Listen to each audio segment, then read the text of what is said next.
Pedro Pascal e Vanessa Kirby. Achem. Eu conheço um pau pelo cheiro. Esse daqui é pereiro. Riram da sua cara. Seu nerdola safadinho. Que maldade você fez comigo. Seu nerdola preconceituoso. Retrógrado. Hoje a gente vai falar sobre esse assunto que só tá levando o Quarteto Fantástico pra trás. Pra trás. Todas as declarações, tudo que tá saindo, só tá sendo desfavorável pra esse filme do UCM. Depois da vinheta, tá no ar, Heróis e Mais. Tá no ar, Heróis e Mais. Olá, queridos heróis, sejam muito bem-vindos ao canal Heróis e Mais. Eu sou o Tony Blake. E eu sou Elvis Ventura. E esse é o canal que fala sobre heróis e muito mais além da cultura pop pra você. Depois de Vingadores Ultimato, o identitarismo se tornou regra para a Marvel. Nas palavras de Kevin Feige, a representatividade é importante para todos. E os quadrinhos traçaram o caminho de quase todas as maneiras para o que fazemos no MCU. Como nada gosta, mas é mentira. Nos quadrinhos, há muitos personagens LGBT e queremos mostrar isso na tela também. Queremos dar vida a esses personagens na tela. Como Stan Lee costumava dizer, a Marvel representa o mundo fora de sua janela. E fora da sua janela, existem todos os diferentes tipos de pessoas, em todos os diferentes tipos de lugares, com todos os diferentes tipos de preferências. Então sou não binário. Quem é que começa uma conversa assim? Eu acabei de me sentar. E queremos que isso se reflita no MCU e em nosso mundo fictício, assim como em nosso mundo real. Eu sou completamente heterossexual e... É bom demais, né, Kevin Feige? Usar o Stan Lee dessa forma. Mas presta atenção, o Stan Lee nunca disse que tinha que fazer desconstrução de personagem para poder transformá-los em wokes. Nunca. Se não me engano, ele disse isso aqui sobre a possibilidade do Homem-Aranha ser gay, por exemplo. Após Andrew Garfield sugerir à revista EW que o Homem-Aranha explorasse sua sexualidade, chegou a vez de Stan Lee comentar sobre o assunto em entrevista ao comicbook.com. Abre aspas. Ele se tornar bissexual? Exclamou Lee, parecendo chocado com a novidade. Abre aspas. Com quem vocês têm falado? Sério? Eu não sei nada sobre isso. E se for verdade, farei algumas ligações. Eu acho que um gênero é o suficiente para todos, completou. Aí, meu amigo, ele derrubou um monte de woke só dessa frase aí que ele falou. Stan Lee tem muitos defeitos, meus queridos heróis. Muitos. E muitos mesmo. Mas ele era conservador com suas obras. Principalmente o Homem-Aranha. Principalmente. Algumas outras ele tava cagando, como o Homem de Gelo, por exemplo. Quando falaram pra ele do Homem de Gelo, ele... eu só quero que façam boas histórias. Mas quando mexeu na Galinha de Ovos de Ouro, que era o personagem que ele tem mais orgulho de ter criado, o Homem-Aranha, ele falou, peraí, aí vocês exageraram. Aí não pode. Aí não dá. Então é o que o Tony sempre fala aqui. Todo mundo é conservador naquilo que lhe cabe. Claro, parafraseando Roger Scruton, que tinha um pai, inclusive, socialista. O fato é que a sexta fase do MCU começa agora no dia 25 de julho. E apesar de ter uma boa projeção de bilheteria, Quarteto Fantástico, Primeiros Passos, vem cometendo os mesmos erros de sempre no marketing da Disney. E que pode desembocar em um filme ruim. E a matéria é essa aí, meus queridos. Meus queridos heróis. O Quarteto Fantástico, Primeiros Passos, Sneak Peek. Um épico de ficção científica inspirado em Stanley Kubrick, Star Trek e até mesmo do Homem-Aranha de Sam Raimi. E eu não acredito em você. Eu não acredito. Me desculpe. Esse Quarteto Fantástico, meus queridos, meu Deus. Será que apesar dessas lacradas todas, nós teremos um bom filme? Pois é, a projeção do filme também é boa. Será que apesar dessas lacradas, o filme pode ser bom e pode dar uma boa bilheteria? É difícil a gente responder essas perguntas, né? É difícil porque a gente sabe, inclusive tem vídeos aqui no canal onde a gente já comentou sobre isso. Nós já comentamos sobre isso. O sucesso de um pode ser a derrota de outro.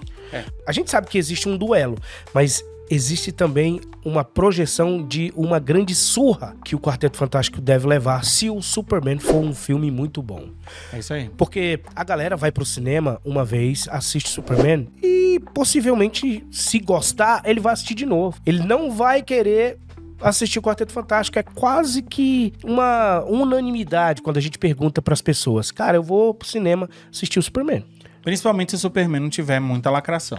E se o Superman for ruim, aí o cara talvez pense, poxa, eu acho que eu me enganei, eu vou assistir o Quarteto. Isso, pra ver, né? Principalmente o fã de filme de super-herói, entendeu? Mas o que acontece? Isso aí tudo é duvidoso. O certo é que Superman vem fazendo um bom trabalho de marketing. Apesar da lacrada do Perry White, que não é mais White, e das possíveis lacradas com Luthor, Moravia e Lois Lane, é visível que o que aparenta na nossa bolha é que esse filme do Super vai realmente ser bem melhor, pelo menos na bilheteria. E vocês estão vendo aí a projeção. A projeção tá bem otimista, chegando a 180 milhões. Nossa. Até, né? 170 e poucos milhões, quase 180 milhões só lá, só doméstico. Então, bem maior do que o Quarteto Fantástico. O Quarteto Fantástico vai até uns 150, se não me engano, 155. Também tem uma projeção que é boa. Não é uma projeção ruim não, comparado aos últimos filmes que nós tivemos do MCU. Se ele bater 150 milhões na sua estreia, ele corre o risco de performar bem se ele for um filme bom, tá? Porque se ele for um filme ruim, a galera vai sair falando horrores, igual como estão falando antecipadamente. Por quê?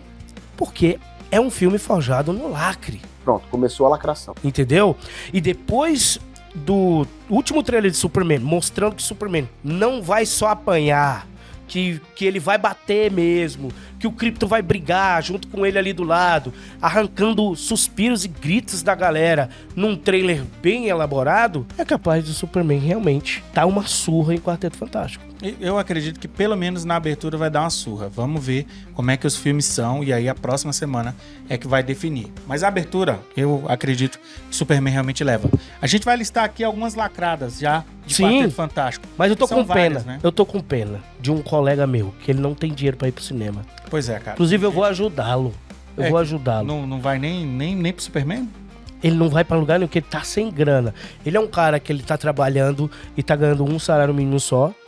E ele diz, pô, cara, não sobrou dinheiro. Não sobra, né? Não sobrou um centavo pra mim e pro Superman em julho ainda. Ele já tem a projeção negativa do dinheiro dele.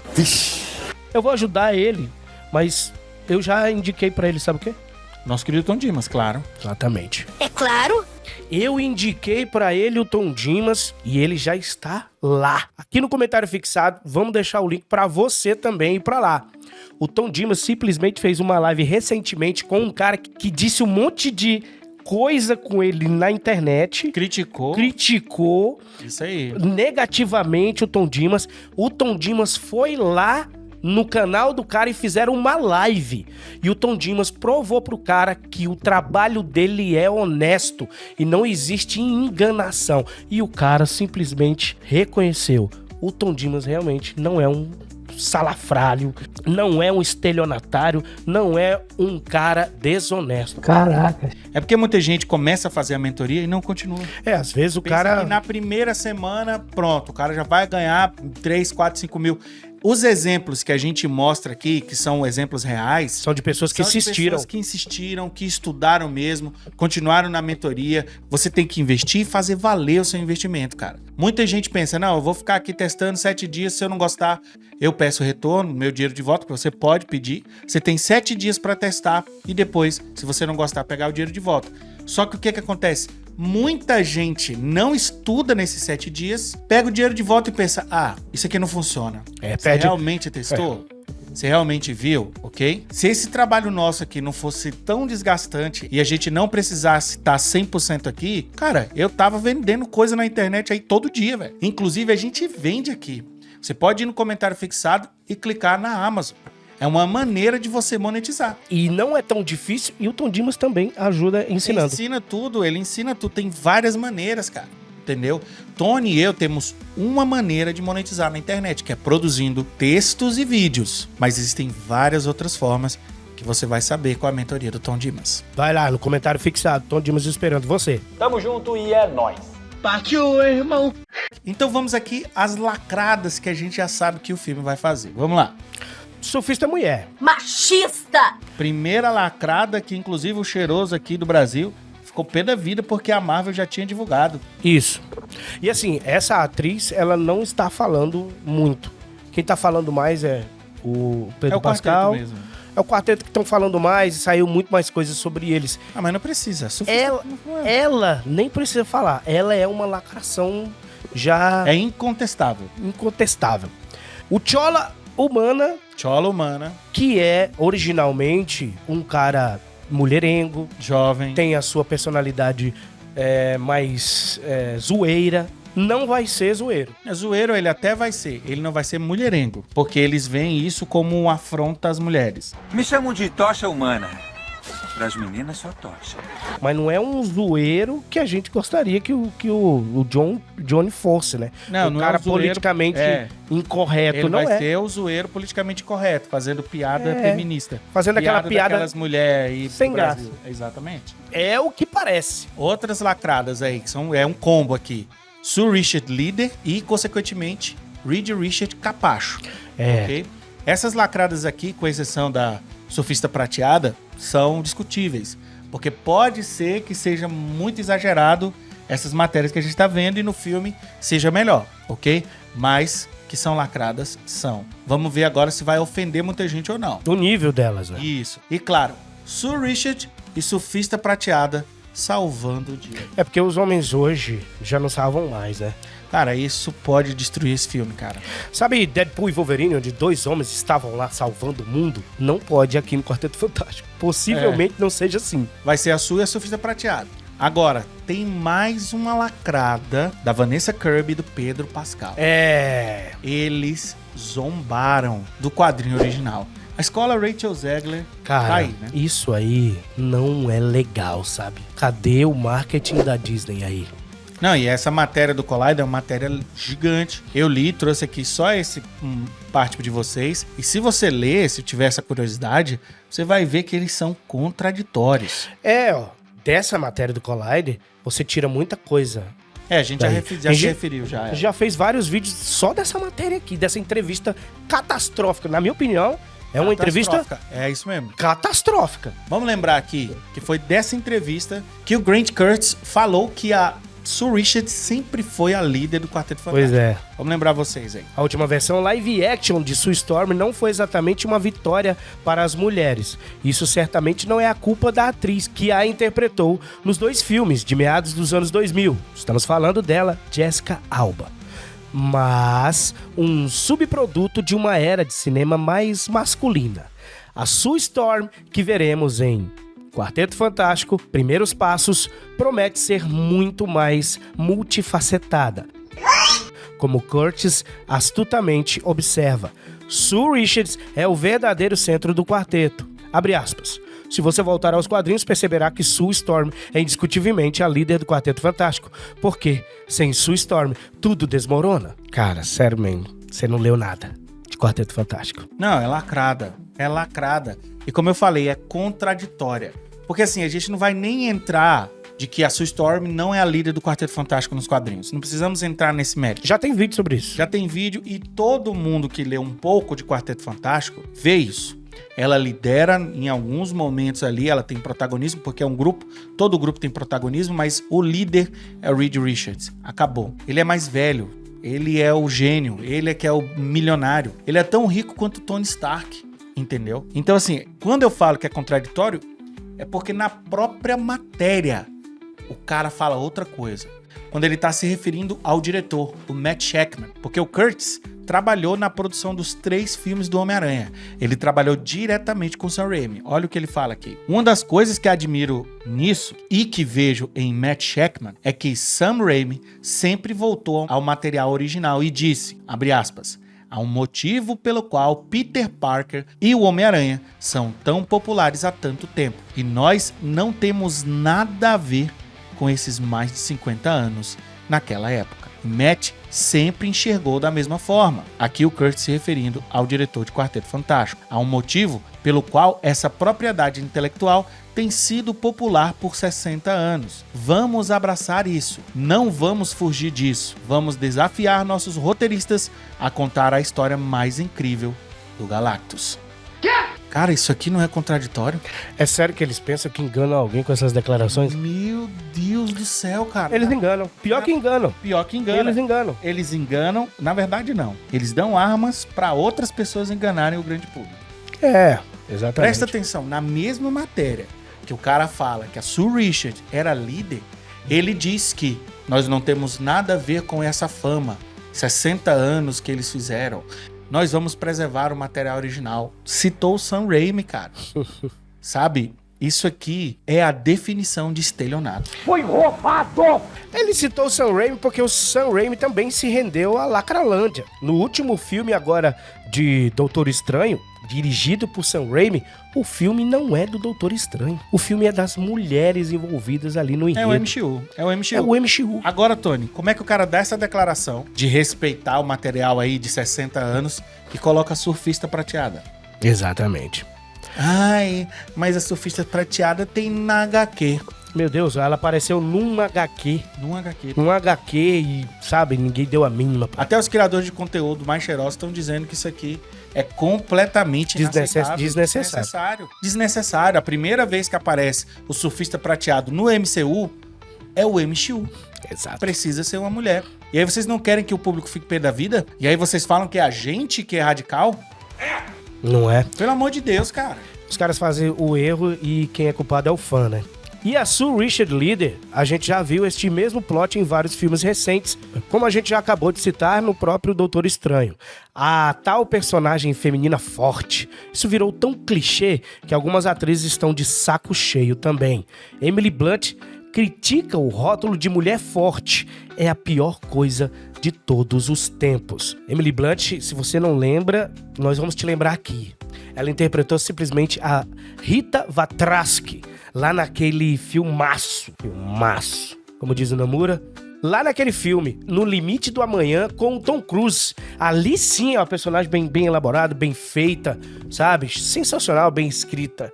E é uma adaptação de um mangá. Dos criadores de Death Note. Exatamente. Olha o que a Emily Blunt falou. É a pior coisa do mundo quando você abre um roteiro e lê as palavras protagonista feminina forte. Isso me faz revirar os olhos. Eu já desisto. Fico entediada. Esses papéis são escritos como incrivelmente estoicos. Você passa o tempo todo atuando de forma durona e falando coisas de durona. Gosto de colocar aranha pra brigar. É isso aí. Tem coisa pior, cara. Por exemplo, você vê a Naru de Predador Prey fazendo tudo aquilo porque o chefe da tribo dela disse que ela não era capaz de fazer. E aí teve um cheiroso que falou: por que o pessoal gostou de Aliens Romulus, que tem uma personagem feminina, e não gostou de Prey? Porque vive só descendo a lenha. Não é muito... É só ver o plot. Não é muito difícil, Não é difícil, sabe não, Tony? Entender. Essa pergunta só mostra a ignorância dessa pessoa. Sim. Entendeu? Vamos ler a declaração nessa mesma matéria do Collider. O que a Vanessa Kirby falou ali sobre as histórias originais do quarteto. Vanessa, você é tão bonita. Não me faça essa vergonha, querida. Sue Storm, ela mesma, Vanessa Kirby, falou ao Collider sobre o equilíbrio de Sue Storm como membro desta família. Como esposa, irmã, amiga e mãe. Além de ser uma força forte por si só. Ela reconhece que os quadrinhos antigos eram muito um produto da época, lembrando-se de rir com Pedro ao ver um quadrinho antigo que mostra Reed acalmando as reclamações de Sue, comprando um vestido novo para ela. Mas, quando se trata de ela interpretar uma mãe, Vanessa Kirby diz que tudo é sobre tornar isso prático e entender as expectativas do mundo real. É sério mesmo que a Vanessa Kirby nunca recebeu mimo de um consorte dela, que essa representação da relação íntima de um casal é algo realmente datado. Hoje, retrógrado. Semana passada foi Dia dos Namorados, cara, onde homens e mulheres dão presente para os seus namorados. E segundo pesquisas, quem mais compra presente são os homens. É sério que esta cena é digna de risos? É digna de chacota, é um produto do seu tempo. Essa semana, minha esposa ficou com raiva de mim, eu fui lá, comprei um presente pra ela e ela ficou de boa. Passou, né? Você, meu querido herói que é casado ou que tem namorada, você, querida heroína, gentileza saiu de moda? É, retrógrado agora. É retrógrado? Cara, cadê aquele produtor da Branca de Neve que viajou pra brifar a menina, a Rachel Zegler? Precisa brifar. A Vanessa Kirby, meu Deus do céu. Não, Precisa brifar o Pedro. Pedro Pascal. Eu acho que o único que não fala é o ator que vai fazer o Coisa. É, ele tá caladão. O único que não tá falando merda, não quer se queimar, isso aí sabe. Gente, me desculpa mesmo. Você que é o cara que chega aqui e fala assim, os nerdolas estão se tornando woke de direita. Isso aqui não é radical não, da parte dessas pessoas. O homem dar um presente pra esposa, pra acalmá-la. Isso aqui é algo datado, é algo patriarcal, opressor. Sério. A Vanessa Kirby nunca recebeu presente dos consortes. Nunca. Não, eu quero saber onde é que tá, na entrevista, a parte dos poderes. A parte da luta contra o Galactus. Onde está nessas entrevistas aqui, meus queridos heróis? A parte de... Eu adorei fazer aquela cena. Vocês vão ver uma cena, não vou dar spoiler aqui, mas vocês vão ver uma cena onde o Reed Richards usa sua inteligência pra acabar com o vilão, pra destruir tal coisa, pra escapar. Cadê? Eles tentaram com aquela porcaria que ele falou do Sam Raimi ali, que se contradiz completamente. A matéria fala sobre... Tony, a matéria é muito grande. Fala sobre o visual, fala sobre o design, fala sobre o CGI, sobre esse conceito de retrofuturismo Sim. e tal. Mas, Tony, é o que você falou, eles só focam no sentido ali dos personagens em lacrar. Questão social, tal. Mas que tá na cabeça. calma, que a Vanessa Kirby ainda vai falar mais um pouco. Ainda tem mais. Pra gente finalizar. Lê aí, Tony. É a realidade de abraçar a gravidez e carregar um bebê durante todo o tempo sem cair em clichês ou arquétipos que vemos nos filmes sobre isso. E é uma escolha diária. E até mesmo quando comecei a pensar nos figurinos, eu falei, não me dê nenhuma saia rodadinha, tipo boneca. O engraçado é que ela quer se afastar de um clichê, se aproximando de outro. E ela tá se aproximando do clichê que todo mundo está odiando atualmente. Exato. Que é o clichê da mulher empoderada, personagem protagonista feminina forte. O público já rejeitou isso aí. Já rejeitou. É sério que os caras se sentaram pra escrever esse roteiro e não levaram em consideração todo o fracasso do MCU. A Gracie Randolph falou isso. Well. Meu Deus, eu não acredito que quando eles estão ali, alguém não fala assim, vamos diminuir um pouquinho? Será que essa reclamação do MCU não é algo assim que tá destruindo a nossa marca? Vanessa Kirby, aprende aí, minha querida, com Ana de Armas, que tá caladinha. E que o filme, apesar de não ter sido muito bem nas bilheterias, o filme é simplesmente uma bela construção de uma protagonista feminina. Thunderbolts também. Thunderbolts também é um filme bom, mas Só eu tô que falando... Sofre por causa dessa raiva que as pessoas têm, com razão, da protagonista feminina forçada e empoderada. Você viu lá a bailarina, já pensou, ela vai substituir o John Wick. Você viu a Florence Pugh ali como Viúva Negra, sendo a líder dos Thunderbolts, você lembrou do filme horrível da Viúva Negra. E pensou, poxa, eu não quero assistir isso aí. Tem 2 vídeos aqui no canal falando sobre bailarina. Recomendo você assistir, tá bom? Esses vídeos estão precisando da sua audiência lá. Talvez você não tenha recebido aí nas suas notificações, tá bom? Vai lá. Bailarina é um filmaço. Filmaço. Um tapa na gostosa. E nós vamos finalizando aqui, meus queridos heróis. Quero saber de você. Tá na hora realmente de falar dos quadrinhos e fazer chacota com os quadrinhos originais do Quarteto Fantástico? Esse é o momento mesmo? Vanessa Kirby, produção todinha aí, Pedro Pascal. Esse é o momento pra vocês criticarem e rirem dos quadrinhos anteriores? Não faria isso. Eu não faria isso. Mas esse é o momento de você ir aqui no comentário fixado e falar com Tom Dimas. Deixa seu comentário. E não esquece, você também é um herói. E você também é uma heroína. Tchau, tchau. Tchau. Heróis e